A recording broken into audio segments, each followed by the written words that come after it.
Обвинителството без да ги покаже доказите врши распит на уапсените од дива населба во Куманово. Според извори од обвинителството, се уште не биле собрани и комплетирани сите докази вештачење, па затоа за да се добие во време почнал распитот на осомничените. Денес двајцата обвинители кои работат на предметот целиот работен ден го поминаа во затворот во Шутка.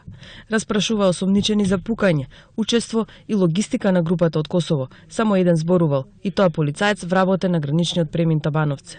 Јас се јавив во полиција и ЦУК и кажав дека се пука. Ми рекоа не мрдај од тому, има акција на полицијата, сокрија фамилијата во подрум.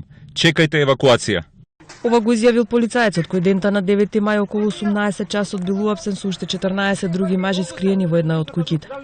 Бидејќи се представил дека е полицаец, му било побарано службеното оружје кое сам го предал. Обвинителството тврди и најавува докази дека не само што се криел, туку бил логистика на групата од Косово, но доказите не биле презентирани. Друг притворен, кој пак бил дел од групата, одбил да зборува пред обвинителите. Само кратко изјавил дека нема да каже ниту збор, но дека не ги види доказите.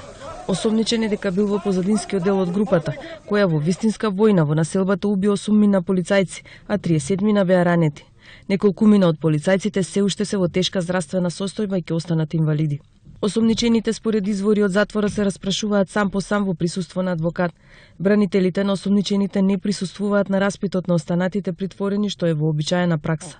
Следната седмица обвинителите ќе патуваат Битола и Штип, каде ќе се распрашуваат главните осомничени за организирање и пукање кон полицајците во Кумановската населба.